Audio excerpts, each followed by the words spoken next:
2026 T20 world cup గెలవబోతోంది. 2026 July లోపల ఇండియాకి పాకిస్తాన్కి మళ్ళీ యుద్ధం రాబోతోంది.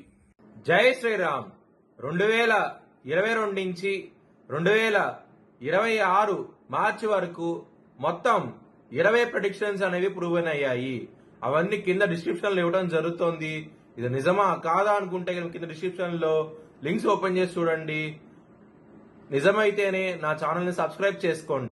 కన్యా రాశికి అధిపతి బుధుడు. కన్యా రాశిలో హస్త 4 పాదాలు, చిత్త 1-2 పాదాలు, ఉత్తర 2, 3, 4 పాదాలు ఉంటాయి. ఈ నక్షత్రం వాళ్ళందరికీ నేను చెప్పే వార ఫలితాలు వర్తిస్తాయి. ఈ వారంలో కన్యా రాశి వారికి 6వ స్థానంలో రాహు గ్రహం మాత్రమే యోగిస్తోంది. మిగతా గ్రహాలు వ్యతిరేకత ఫలితాలు ఉన్నాయి. దానికోసమై మీరు నవధాన్యాలు బ్రాహ్మణుడికి దానం కింద ఇవ్వండి, మంచి ఫలితాలు ఉంటాయి. విష్ణు టెంపుల్కి వెళ్ళండి, ఎందుకంటే లగ్నాధిపతి అయిన బుధుడు నీచంలో ఉన్నారు 7వ స్థానంలో. దీని మూలంగానే ఇబ్బందులు ఉంటాయి. బుధవారము, గురువారము, శుక్రవారం రోజు ముఖ్యమైన పనులు స్టార్ట్ చేసి ఖచ్చితంగా విజయం సాధిస్తారు.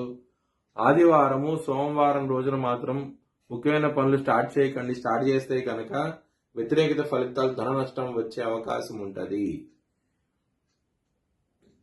కన్యా రాశి వారికి ఇక్కడ 2వ స్థానం అధిపతి అయిన శుక్రుడు 9వ స్థానంలో ఉన్నారు. కానీ శని దృష్టి కుటుంబాధిపతి అయిన శుక్రుడి మీద పడుతోంది కాబట్టి మీకు ఇబ్బందులు అయితే ఉంటాయి. కుటుంబ పరంగా మాత్రం ఈ వారం అనేది, ధన పరంగా మాత్రం మీకు ఏదో విధంగా ధనం అనేది వస్తుంది. చాలా ఆనందంగా అయితే ఉంటారు. లవర్స్ కి బ్యాడ్ టైం నడుస్తోంది. పంచమాధిపతి అయిన శని మీకు 7వ భావంలో ఉండి శత్రుగ్రహమైన కుజుడితో కలిసి ఉండటం మూలంగా మరియు బుధుడితో కలిసి ఉండటం మూలంగా ఇబ్బందులు అయితే ఉంటాయి. కొంచెం జాగ్రత్త తీసుకోండి. లవర్స్ కి మాత్రం హెల్త్ పరంగా మాత్రం బ్యాడ్ టైం నడుస్తోంది. చాలా జాగ్రత్తగా ఉండండి. శత్రులు అనే వాళ్ళు చాలా అధికంగా ఉన్నారు. దొంగ దెబ్బ తీసే అవకాశం ఉంటది.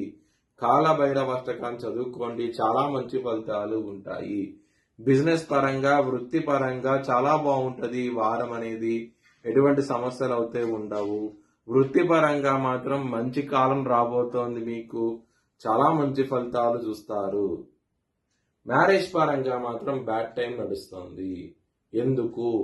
ఇక్కడ 7వ స్థానంలో శని, కుజ బద్ధ శత్రువులు, బుధుడు నీచంలో ఉన్నాడు.